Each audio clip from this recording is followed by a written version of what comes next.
1, 2, 3, 4, 5, 6, 7, 8, 9, 10. Hello.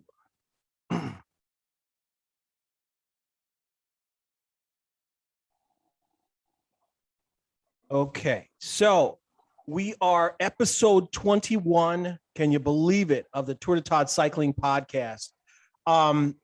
Today on this episode, I have someone that to me, he may not know, but he is dear to me. He helped me out as a young man in Minneapolis years ago in 91 with just a little bit of advice. And I truly have, this man has been endeared to me ever since. And it's Shaun Wallace. To me, he is a British legend, but he is also an American legend to me because he spent a lot of time here and dishing out his knowledge of how to ride a bicycle. So Shaun, thank you for joining me. No problem. And it's great to catch up with you again. Yes, it's nice. How are you doing in San Diego? I'm doing great, thanks. So really, no complaints. Well, I could complain, no one would listen. But overall, I'm doing well, thank you. Good. Able to still follow my passions out here. Good. Okay, this is what I know. Born November 20th, 1961, Christchurch, Hampshire, England. Okay, but currently living in San Diego, been there for a long time. I think the first question I've always wanted to ask you about your riding was, how did you start? Yeah, well, this is back in England. I was a kid about 13, 14, 15. And, like many kids, I got a bicycle. And when I look back, the reason I realize now that I started riding, it just gave me a little more freedom. My buddy and I, we were able to jump on our bikes and we could ride to the sports center or ride to the soccer field, start riding a little further afield. Then we'd do little day trips. It gave us our independence. And that really is what the bicycle meant to me to start with. Then we just got a little more adventurous. I had a grandmother who lived about 30 miles away, so that became a weekend venture to go and ride at her place and back. And then I look back at the next year, I think we were only 15 and then 16. We did a 6-day, 500-mile trip. And, we got our steel bikes, steel rims, steel handlebars, and got some pannier bags on it and just took off. And I remember we slept in youth hostels a couple of nights. Another couple of nights, we knocked on a farmer's door and asked if we had a field where we could pitch a tent. And 500 miles in 6 days. And we were 15 and 16. Really wasn't too bad. So that was before I got into racing. And then in the south of England, so all over England, it's pretty easy to get into bike racing. They have these evening time trials at local bike club, and a friend of mine said, hey, I know where these guys meet. And so I went up and started riding with a local club. What was your first club? Crabwood Cycling Club. Is it still around? Yes. My sister is still a member of the club there, so they still do very well. Yeah, and the cycling clubs in England are as much social clubs as they are, riding and racing clubs. So, especially with the winters that they have there, there's not always opportunity for riding or racing, and so they're social clubs too. Yeah. Your first race, how did you do? I always hear these folks that say when they first race, pros will say, "Oh, I won my first race." How did you do your first race? And from that point, did you know that you were good? No, not at all. Before the first race, I went out with the club and the training club. And so there was about a dozen of us would meet up. And this was in the dark because I think it was November time. And the club coach was there, and he would have us ride off in small groups. And this is through the country lanes, and it was very dark and pretty chilly. And then we'd meet up there, and perhaps he'd have us do some sprints. He'd stand at the end of the road and wave his flashlight, and we'd sprint after it.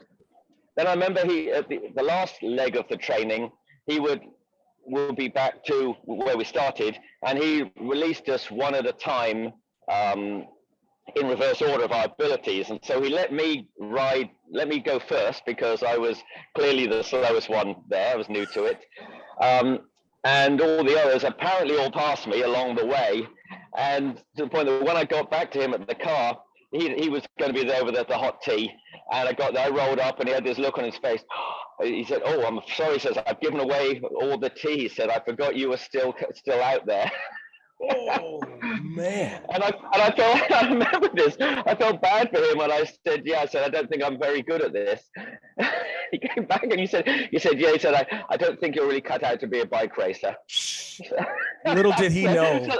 So that was my first week, and I don't think that that wasn't a motivating thing for me. I know some people maybe that does, but not for me. But I just carried on showing up. For me, even though I was not good to start with, it was clearly a sport that if you kept trying, if you kept working at it, you would improve.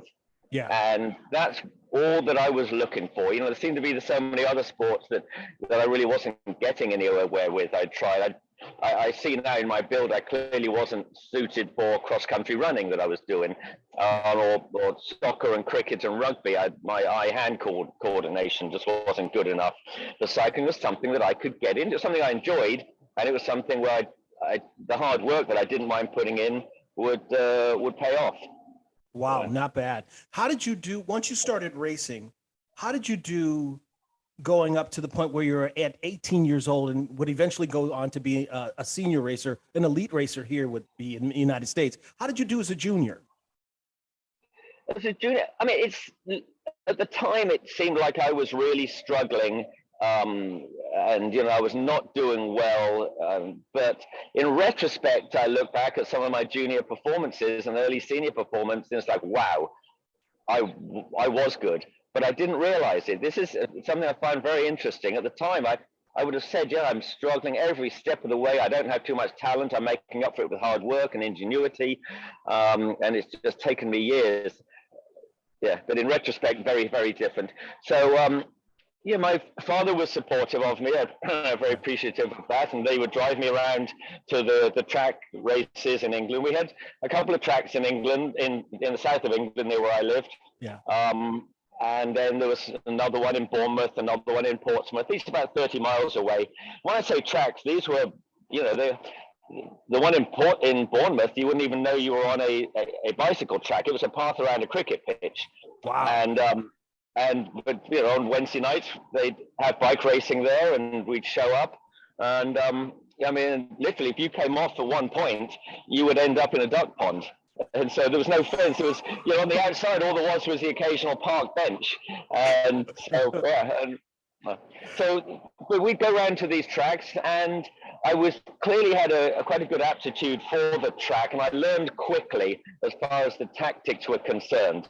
So I learned what my strengths were, and used those to my advantage in the track racing. The other thing that really helped back then was that our national championships were a big affair up in Leicester. You go up for, I think it was like 9 days, and we'd take the tent or the caravan up and go camping up there. And so it gave you the opportunity. I'd never seen, racing or racers like this. I mean, there were literally hundreds of racers there. Yeah. And so I went up, my dad took me up the first year, and I remember I think I did everything in the junior. I didn't know what I had an aptitude for. And in the junior kilo, I did pretty well. I think I was 12th in that. So I would have been 16 at the time. And I set a goal the next year coming back and winning the junior kilo the following year. 1979. 79. And I announced that at the beginning of the year that my goal was to win the junior kilo and go to the Junior World Championships. And I was certainly an underdog, but that year I won the Junior Kilometer Time Trial Championships, 111.58 I did. And I didn't get selected for the Junior World Championships. So they told me that there was someone else they wanted to take, but never mind, I would be able to compete next year. Well, I told them I'm not eligible next year. The problem was that I was 17, looking like I was 15. So everyone assumed I had another 1 or 2 years, but I was so young looking back then, and so yeah, that hurt. Wow. Wow. Let me ask you. When I was young, there was a track I used to read Cycling Weekly all the time in the UK. And there is a track that fascinated me beyond imagine. I always wanted to race at Herne Hill. Oh, okay. One of the classic tracks. I mean, just the history of that place. This is something which I've started to appreciate far more now. Is the history of bike racing. It doesn't go back that far. I'm stunned to think that Yeah. great grandparents lived in a time when there were no bicycles. It's like really, it's not that long ago. Yeah. And then, as we're learning more and more about the history or relearning about the history of bike racing and just how big it was around the turn of that century. And Herne Hill was one of these places that, they just got massive crowds there. And so, so now I realize, what an honor it was to go up and race in some of these events. And the same down in Australia too. I did some of the carnivals down there. Yes. And I was doing these carnivals in 1994, and I was at the 100th anniversary of these carnivals. Yeah. So Herne Hill is one of those tracks. Wow. Yeah. Most people would consider it under 23 nowadays. How did you do your first years as a senior racer? Now, here's my question. You were such a track person, a track rider. Did you ever do any of the premier calendar stuff? You mean on the road? Yeah. Did you do any road stuff? I mean, I did okay on the road. I was very good at time trialing on the road, and that was a big thing in England. Yep. One of the challenges I had when I was in the UK, though, was at university throughout. And so it made it difficult for me to, there's only so many races that I could get to. Yeah. So I tended to pick just the small local time trials. Then on the weekends, I would be going out to the track races. And you'd mentioned cycling weekly, and it was one thing that was tough was there's such an emphasis on the time trials. These were the heroes and the big names. And yet over on the side here, I was literally breaking the British record for the 4-kilometer pursuit. And that's hardly got a mention in the press.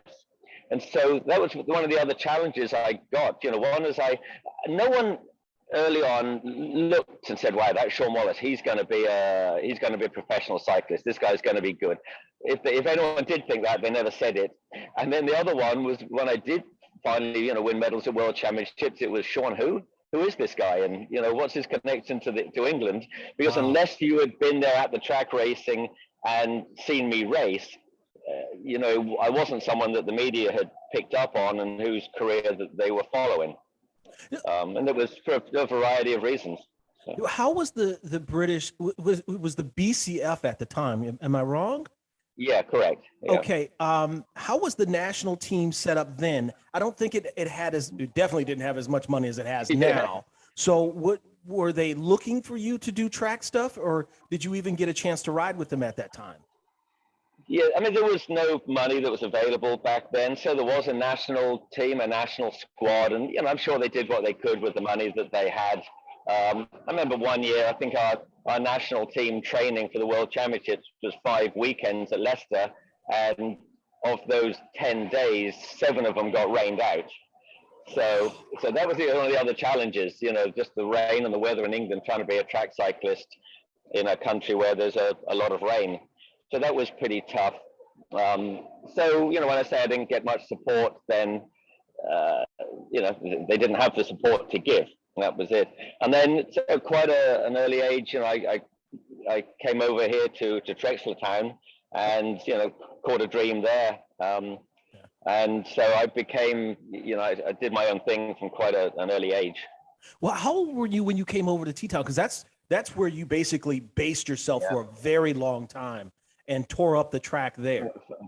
Right. So I moved to Trexlertown does join in a little bit with what I was talking about, where I got left off the team for the Junior World Championships. And I think when they found out that I couldn't compete the next year, I was going to age out from being a junior, and I had won the kilo, as I said that I was going to, they felt a little bad for me. And so an invitation came over to the British Cycling Federation from the Trexlertown Velodrome for the British Madison Champions. Well, one of them couldn't go, and it was, well, who else is there? I think the feeling was, well, gee, yeah, we kind of screwed Shaun a while ago. Maybe we'll offer it to him. Who knows? And so I jumped on it. So that was the end of 1980, and I came over, and I'm not sure if I'd never ridden Madison. Certainly, I'd never done a hand sling, and I'd never ridden in front of a crowd of that size, with a commentator and being introduced, the way they did there. And I absolutely caught a dream. It was like, this is what I want to do. I think I can be good at this. And I had to leave and go back and start my university course. But as soon as that was over, I was back over at Trexler Town, and that did become my home for many a year. Okay, you were doing track and I would say crits when you came back from uni. When you left uni and went to T-Town, you were tearing up everything. Preem galore. That's what I would say. Yeah. I mean, and the criterium. I mean, I was not good at crits when I first started doing them. I had no experience cornering. I was fatiguing, so I was quite a heavy rider, and so accelerating out of the corners, it didn't seem to suit me. But I recognized that, if I'm going to be a bike racer, if I'm going to support myself, then I need to go where the money is, and the track is okay. I've got that, but crits is sort of racing, which, if I work on it, I can become good. And as you say, I was doing it by winning a lot of preems. That was something which I could win. I had a good turn of speed, and I was literally making a living, showing up at bike races, paying my entry fee, signing on the line, and taking home what I won. For a few years, I didn't have a team, which was good and bad. The good thing was that anything I won went in my pocket, and that helped me eat that week. Yeah. Did you race some of the iconic races in that area? Like, let's think of a Tour Somerville, Tour of Nutley, things like that. Did you race those races? Yeah, I did those. So I didn't do Somerville too many years. I think sometimes it was just an amateur race. Actually, that one didn't suit me too much. I prefer the Tour of Nutley course. Everyone had courses which suited them. The things that really worked well for me was there was the Mayor's Cup criterium circuit, which I still to this day, I think anyone who did it recognizes that as the best criterium series that we had in the United States. And they were downtown courses in significant places, and just the courses and the format of the racing really suited me. And again, I'd show up to those races. I'd fly myself across the country and put myself on the line in those races. So I'd be $300 down at the start of the race, but you had to make that commitment, and usually I would come home $300 up. And so, and that, of course, you have to double those figures for today's sort of money. So I was always prepared to take the risk and put myself out there and get myself to the biggest races that I could find, and it did pay off. Wow. Who were some of your competitors that you thought were tough? Now, let me do this first, because when you turned pro, your teams, I know you did Alfa Romeo. I believe was that your first pro team? Yes, it was. So the local Doylestown Wheelman in Pennsylvania they'd helped me out and adopted me. So I raced for them, and that was more of a club. And then it was after the second or third year of the Mayor's Cup series, I was third overall. And that was splitting my winnings one way. And Alfa Romeo had been the dominant team in that, with Dan Franger and Matt Eaton, Jeff Rada. And they approached me about riding with them for the rest of the season. So that was my first pro team.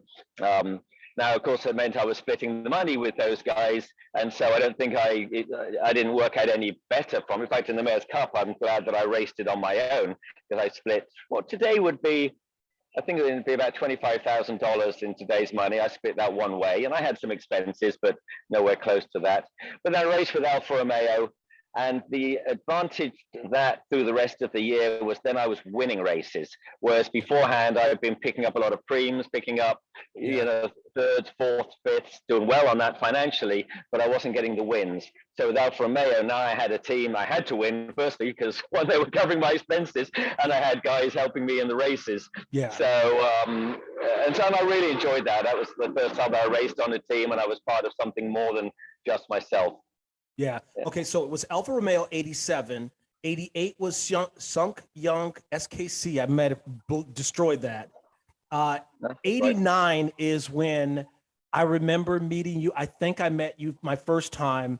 It was in Minneapolis. It was the Kieran races on the street, I believe. Oh, And okay. yeah, and it was your teammate at Schwinn at the time that I met was Michelle Vartan. Yeah, yeah, great racer, Michelle. And so, yeah, I'm not sure if it was that the Michelob Night Riders series. Yes, sir. Yeah, Yes, yeah, sir. that was actually '88, that Oh, was it? series. Oh, So, okay. yep. So that could have been it. Yeah. Although if I was with racing with Michelle, then it was a race in '89. So who knows? Maybe they did another one, a one-off there in Minneapolis. So these races did pop up like that. Yeah. How did you like that format? Yeah, I love that. I love these formats where people give some thought to it. And okay, this isn't what they do in Europe, but this is something that will suit the American public and just the American scene. You've got to be realistic about what we do here. You know, people have tried many times to get 6 days going over here. It's not going to work. People aren't going to show up 6 days. But hey, maybe we can do 2 or 3. Yeah. And some of these long, circuit races, road races that are 100 miles in the countryside, well, they're great, but people are not going to go and line the streets. But something like that Kieran series, the Michelob Night Racer, the Mayor's Cup Criterium circuit, where start to finish, I mean, the start of the women's race to the end of the men's race was 2 hours. That was one of the requirements. And so I love those things, and the format certainly suited me. Now you did. And if it didn't suit me, and there was money there, I was going to learn how to adapt and how to work out how to use what strengths I did have and how to play my hand well, so I could take my slice of the money that was available. Yeah, yeah. Now you have, to me personally, you have a great track record when it comes with the Commonwealth Games. You have 82, I see, in Brisbane, individual pursuit silver, bronze in 82. Team pursuit, silver 94, Victoria individual pursuit, silver 98 in Kuala Lumpur scratch race. That is what I would call consistency. Yeah, consistently second. I did get a lot of seconds in my career. You won a couple of pro pursuit world championships and second places there. And so there's a bunch of seconds, and I'm fine with all that. And people say now, oh, don't you wish, that now if you just had the support that the team has now, some of those would have been victories, and don't you wish this and that, and I'm just so grateful that I hit upon a sport. I still consider this day the only sport in the world, I believe, that I could have been successful at. Wow. No doubt. I feel so fortunate to have stumbled across track cycling. And also so fortunate to have come to the United States and found a version of the sport at the right timing when I was able to do what I did, where I could just get a secondhand old car, show up at bike races, pay my entry fee, and go home with a profit, and do that week after week. That I was able to. I was doing okay. I wasn't going hungry. So I'm just so fortunate for the things that did work in my favor.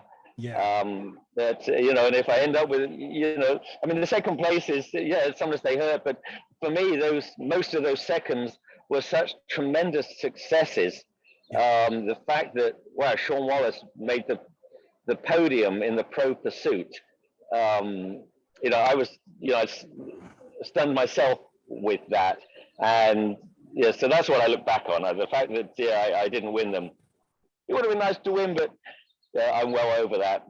Yeah, but the thing is, you did it and you hit the podium. How many people in this world get an opportunity to hit the podium at the Commonwealth Games or the World Championships? Right. I mean, that's just it. It's the 1%. It is. What's strange at the time, though, is that I was so focused on. I mean, now I step back and I look at that. It's like, wow, look at these things that I achieved. At the time, it was almost like it was expected. I mean, I remember going to the World Championships, before that in 1981, and then again in '82 in England. And I think I was only like 18th. I didn't qualify, and I really struggled with that. I remember thinking, what's the point in even carrying on riding when I'm never going to be like these guys? They've just got the physique, they got the backing, and they got the style that I'm never going to have. What's the point? Basically I suck. And now I look back in retrospect, it's like, my goodness, Shaun, you were 21, you were a young 21, and you were going to the World Championships. You didn't qualify. So if I could do it again, I would so just not beat up on myself like I did back then. But it was just who I was judging myself against. I wasn't judging myself against everyone who was racing the bike. I was judging myself against, the top people in the world. Yeah. And so, of course, at the time that I was struggling. But yeah, now in retrospect, there's something else which is, looks very different than it did at the time. Yeah. So the next time that I came in contact with you was in 91, Blaine, Minnesota. You and Gene Samuels were training. Yep. And I had just come back from the Pan Am trials in Redmond, Washington. And I was flying when I went out there, but I didn't, as a 21-year-old, I had valuable lessons come back. And I had beat myself up really bad because one, it was the first big race that I had done to try and take that next step. And I didn't know that you should always, and from that day, I always do this. Even when I race BMX now, I always bring a jacket, leg warmers, because I did not know that when it gets in the morning, it gets cold in Seattle. So I had nothing. And everybody else was warming up and everything. And I came back to Blaine, and I was in really good shape. And I happened to run into this man by the name of Shaun Wallace, and was first time meeting Gene Samuels. And I got to sit there and watch you train. And I had talked to you about what had just happened. And you told me, you said, hey, don't worry about it. Let it go. Keep going. You've got the talent. And I got to train on the track. You got to watch me do my sprints. To that day, I have never forgot that. I just, man, amazing. That year, 91, you silver medaled at the Worlds in pursuit. Was that still, I can't remember, was that still the 5K or was it the 4K? It was. No, that was 5 kilometers at the time. And it was, I remember very definitely it was 5K and not 4. That was a big deal for a rider like myself who was came to the pursuit from the sprint side and the kilo side. How was your training? Tell me this. What was it like to why did you come to Minneapolis, and how was the training there? Yeah, no, it was, coming to Minneapolis was all a very deliberate move. And I was so grateful that Gene Samuel, that helped me. Gene Samuel came as well. Yep. If I step back a little bit, the previous year, at the end of the year, I knew Gene, but I spoke with him a little bit more, and he was looking to retire. He felt that he topped out. And I'd said, Gene, excuse me if I'm, out of line here, but I've watched you race, I've watched you train. I've always felt that there's more there for you, that there's something missing that, would you be interested in, I've got a few ideas here about the kilo, but I'm moving on to pursuit. Are you open to trying a few things? And he was, and he had tremendous confidence in me. And so that whole year of 91, we set goals and we focused on the World Championships. For me, the pro pursuit, and for Gene, the kilo. One of the things that I was starting to look at this time was altitude training, which, is another whole chapter. And where this came from is it seemed like every couple of years, I'd go to the World Championships and there'd be something new that someone had, the disc wheel or the aero bars. And then 2 years later, everyone was using them. So I had to think, well, what is it that in a few years we'll look back on and say, oh man, I should have been first. I should have done it then. What is there that people are not taking advantage of? And I felt that altitude training was it, and no one had really got it dialed in. Yeah. And so I started to ask questions about, how do you do altitude training? What's beneficial and what's not? And there wasn't too many answers out there, but there was a research paper that had been recently released called Live High, Train Low, where they looked at different athletes, some training at altitude and living at altitude. And this had come out and said, well, the optimum system would be to live at altitude, but to do your training at sea level. And so I hooked onto this and saw that this looked like it was appropriate for the sort of distances that we were competing at. So now the challenge is, how do you do that, especially when you need to have a velodrome? So we went out to Colorado Springs and I had access to the velodrome there. Yeah. I rented a cabin up in Woodland Park, up another couple of thousand feet above. I would come back down to the velodrome in Colorado Springs to train. In the afternoon, Gene and I would drive up Pikes Peak, and we would have a nap at the top of Pikes Peak, just hang out at 14,000 feet. I didn't know if all this was right or not. It was just my best guess, but in retrospect, we did pretty well. And then also what I did is I was trying to work out, how do I simulate sea level? How do I train at sea level? And I saw some elderly people at the first cafeteria dragging a bottle of oxygen. I thought, that's it. So I got a bottle of oxygen. I got my static bike, flew out. And so in the evening, we would do our intense efforts, not on the track. We would do it on my static bike, breathing oxygen to simulate sea level. So where does the Minneapolis bit comes in? Well, there's still some gaps there. I'm still not doing pursuit type efforts. And also the track in Stuttgart was an indoor wooden track. It's 287 meters, but the bends were like Minneapolis bends. Yeah. And so Gene and I, we packed up, we got on a plane in the middle of our 3 weeks of Colorado. That's why we came to Blaine to do some sea level training on the correct sort of track. The correct tightness of bend was a big thing for me, and also the right length of track. You feel some G-forces going through those bends. Your body needs to learn how it's going to be. And so this was the level of detail and commitment that Gene and I got into at that time. And in the end, it paid off. Yes, it did. Wow. Sorry for a long-winded answer there, but you see how these things all connect in together. No, this is stuff that I didn't know, so that's interesting. Yeah. You also got, let's see here. I'm looking at everything that I wrote down because I want to make sure I got this right. You also got a silver in '92? Yes, yeah. So that was, again, at the Pro Pursuit. Was that Mike McCarthy? Yeah, that was Mike who beat me that year. So, good for him. Yeah, that was disappointing at the time, but again, I've way got over that. I didn't do my best performance in that year. 91, I was really going well. And then in between, I got invited. Well, first of all, I did 6 days in Europe, so I got more 6-day contracts. And those I found very hard. You're racing up to 100 miles a night, and just the distance on there I struggled with.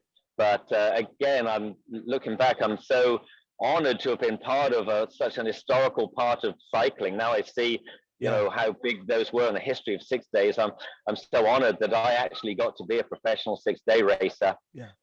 Then I went down to Australia, and then I went over and raced Kirin in Japan. I was the first British rider to do to be invited for the international Kirin.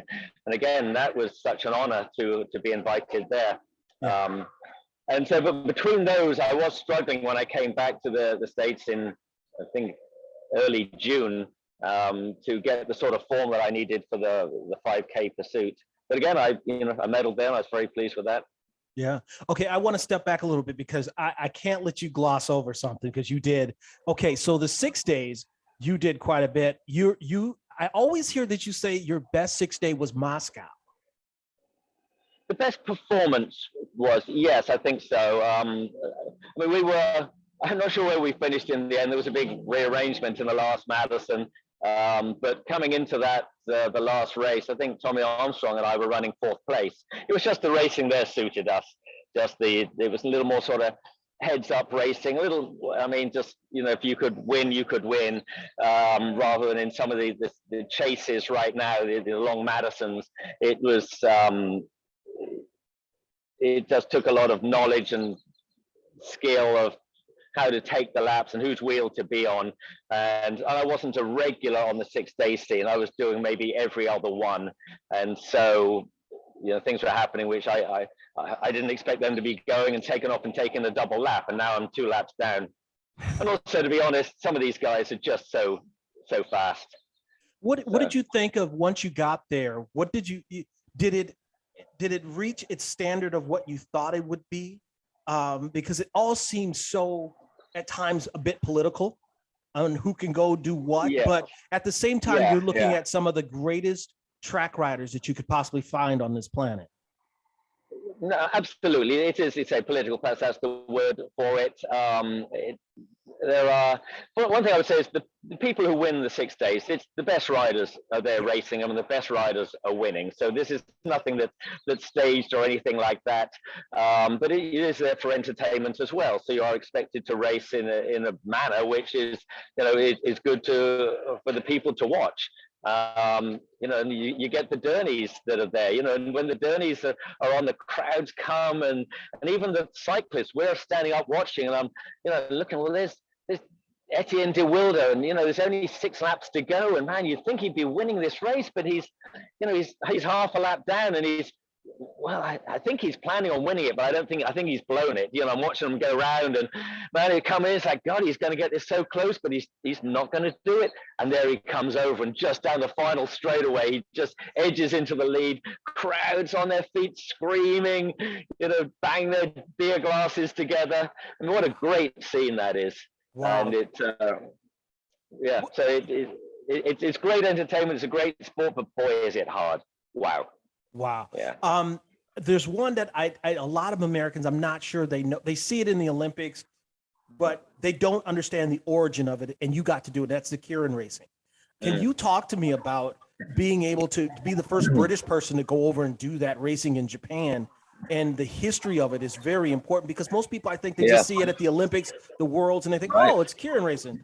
It's much more than that. Right, it is, and it really was important. And I think I did at the time to recognize what an honor it was. I soon became aware of it when I went there, and to learn the background of Keirin racing. And essentially, it was after the war in Japan, they needed to raise money, and people don't like taxation. So another way to do it was to allow some sports that people could bet on, and the government was able to raise money from the money that was gambled on these sports. And I mean, the first thing you learn when you go there, because you have to go through Keirin school first, and you learn that the government believes that the gambling is bad. However, if it's going to happen, then we're going to run it. So they have just a few sports there. They have a horse racing, the Keirin. They have little motorbikes. And then little motor boats as well, and they race around circuits. And so Keirin was one of them, and they have I think 50 tracks around the country, and each one has 2-3 day meetings per year. And every one of these tracks is absolutely perfect. They're huge. They're 400 or 500 meter tracks with massive bankings. And so they invited, this is back, I think, 81, decided they needed something just to get a little more excitement going there. So more people would actually go along rather than just betting on TV. And so they had international riders going there. We were kind of a novelty. I believe that was, why we were there. But it was, my understanding was that there was a little bit of disagreement about, we can't have these foreign riders coming. They don't understand it. They won't go the academy for 18 months like the cadets do. But we were put through a crash course there at the academy, the Keirin Academy, and there was a lot of boxes we had to tick. We had to go to various races. We had to watch how it was done. We had to learn how to pack our bikes, how to unpack them. We had to do a lot of classroom sessions to learn the rules. To learn, what not to do, that when you go out on the track, not to be waving to the crowd, not to be making signs that, could be suggesting, who was going to be, perhaps winning. And so it was very strict there. And when we went to the meetings, it was very much like the horse racing down the road from me here in Del Mar at the racetrack. When we showed up at the track, it would be the day beforehand or 2 days beforehand, and we would be sequestered for the full time, the full 3 or 4 days that we were there. And then your time on the track was very limited. I struggled with this because I'm someone who likes to get on and warm up and ride a lot. And then we were able to do a few laps maybe in the morning, and then you just had to lay around the waiting room for maybe 6 hours before your race, and then you'd be out there just one race per day, and you had to perform. So it took me a while to, it would have taken me a while. I really didn't have that opportunity. I don't think I did my best performances that I could have in the Kokusai Keirin, the International Keirin, but I'm so honored to been selected and invited to go there. Wow. When did you decide to hang up the bike? Well, I'm still racing. Well, So, as a yeah. yes, I know that. Yeah. I mean, as a professional, when did you decide, you know what, it's time to move on? Yeah, that really came at the end of 98. 1998 was my the Commonwealth Games. Again, that was my last international race. And at the time, I was coming on to be 37, excuse me, and I realized, this was not going to carry on forever. The scene was changing in the United States. It was getting harder to make money. I was no longer going back to the 6 days. And then the other thing that happened was I invented the altitude tent, and so I was starting to get busy building altitude tents, and boy, that needed my attention. And so it wasn't like I hung up my wheels and was looking for something to do. No, all of a sudden I was making these altitude simulation systems and trying to work out how to start up and run my own business. Yeah, you just sold your business, didn't you? Just sold it 6 months ago, and so there we go. So that's another complete circuit. So from 1998, when I first started commercially selling my altitude simulation systems, and right through to 2021, 23 years later, that's gone full circle. I mean, who would have thought? Would you like to adopt me, please? Well, there's something I know about. I've seen you do. I've seen pictures of it. Let me put it this way. You like to surf.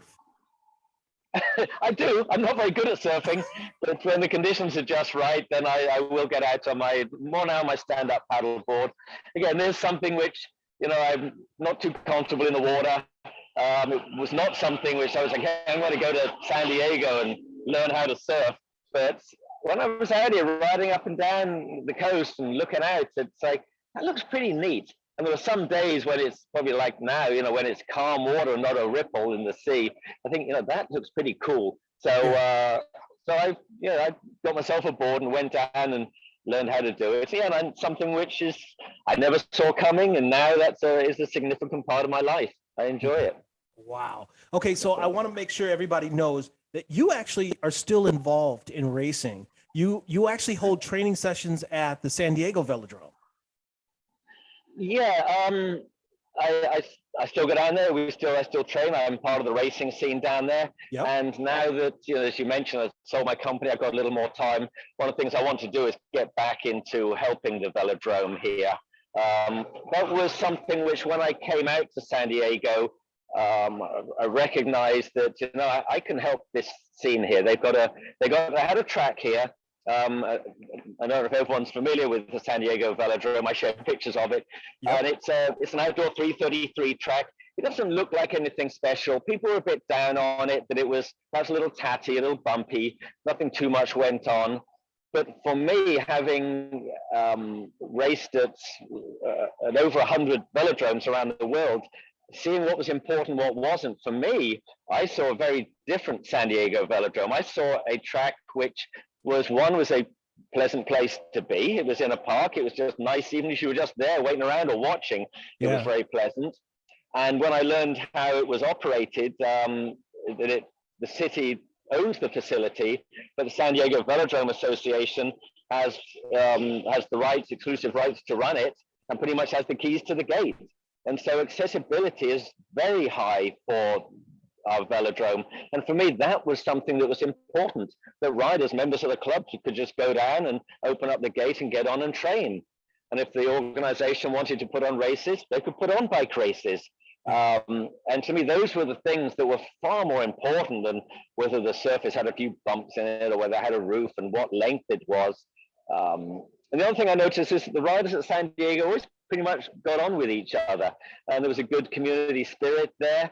And so I started off saying, look, guys, I'm not coaching people per se, but I'm going to commit to showing up on Sunday morning at 10 o'clock. And anyone who wants to come and ride bikes on the track with me, you're welcome to come along, and we'll start to train together. Wow. And just one thing that's built on another. We got the velodrome board going. We got racing, got that picking up. We got the finances under control. And since then, it's just been a tremendous facility and organization. We do our own thing here. You know, I know that you don't see national champions here, but we do. Or you don't see national championships here, but you do see national champions and now Olympic champions who came from our grassroots program in San Diego. Wow. That is and so crazy. we have a great scene down here. Say it's not international level racing, but for me it's just the right level of racing for what works for San Diego. We're never going to be the place that holds the national championships, but we are the place where local kids can come along and see track racing, can sign up for a class and pay nothing, and be introduced to track cycling and get a great sport and a great workout. Wow. You want to know, this is something very funny. 2 years ago, living in Minneapolis, back home working, and I was up for a job in San Diego and here in West Palm Beach, Florida, where we're at now. But I was up for a job in San Diego. They offered me the job, and I was so happy that I could possibly move to San Diego. And my wife didn't know until I turned down the job because of the shift was horrible. So I would have never been on the bike. But my wife found out after why I wanted to move to San Diego. Okay. Why? Because of the track was there. Nice. Yeah. I wanted to move there, and I knew you were there, and I'm like, man, if I could ride with Shaun again, and just the environment of the velodrome, because I had heard about it, I said that would work perfect for me. But I ended up not taking it because the shift was horrible. So we ended up coming here to South Florida, and they have a beautiful track in Cooper City down by Miami. It is absolutely beautiful. Yeah. Very well. Yeah. But this is it. And so I have ridden that track, I think only once or twice. And and so as you're aware, the important thing with the track, I mean, there's a wide variety of tracks you could race on. The ones I started, as I mentioned, in England, you wouldn't even know that you're on a bike track. If it wasn't the fact that people were riding around it, you think it was just a path around it. Well, it was a path around a cricket pitch. A lot of these tracks in Australia are exactly the same. So the ones that I'm doing the 100th anniversary of their carnival meetings, you wouldn't realize that it was a bike track. It's a cricket pitch or a Aussie rules football pitch with a pretty flat track built around it. But the important thing is the accessibility and the programs, what people get going there, and the community spirit that's built. And those are the important things. You know what was crazy? You had mentioned it before, and I had, it was the winter carnivals in Australia. When I was 21, I didn't know anybody that knew about them. And everybody would look at me like I was weird because I was trying to figure out a way to get down there to try to do them. And I was asking everybody, and I don't know why I never asked you, but I was asking everybody and their mama, how can I get down there? Do you know of anybody that a number I could call? And no one. And then I realized the one person that I did know that knew, and I only had limited access to him, was Jamie Carney. He was always going down to race the carnivals. And I always wanted the history behind those races are amazing. Yeah, no, absolutely. And I didn't realize it at the time, but it was only when I was down there and they were announcing this was the 97th version and then coming on to the 100th anniversary of these races. And so, they are still going on to this day. They have had to change a little bit, just what people are prepared to do now for the crowds. Things do change over time. You know, it used to be you were there all of Christmas Day and all of Boxing Day the next day. And people aren't now willing to do that. So they've had to adapt a little bit to survive. But they still go on down there. And they're exciting events. You know, there'll be, it's not just the cycling, there will be running races, bike racing, and then the wood chopping event. And I've never seen wood chopping before. And these are professional wood choppers, and these are serious guys. They're serious athletes. You know, they'll fell a tree, and they know exactly how many swipes of the axe they're going to take. It's going to be 23, and on the 24th, wham, the top of it's going to go flying off. Great to watch. I did enjoy that. Did you ever do the maybe I may pronounce this wrong down there, but the Bendigo Madison race? Bendigo Madison, Bendigo Madison. And I mean, the great thing about the Bendigo Madison, and I learned some things, and there's some things that I learned that I brought here to San Diego. And I'll tell you what's special, what struck me with that.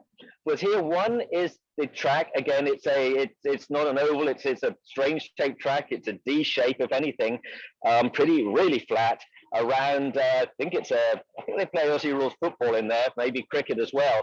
And I remember you're coming around the track and you're looking at the home straight, thinking, and it's pointing the other way, and there's no banking in between. You're thinking, in about 6 seconds, I'm going to be going that way, and I don't see any banking. And boy, you lean over on this track. But so really not a very special track.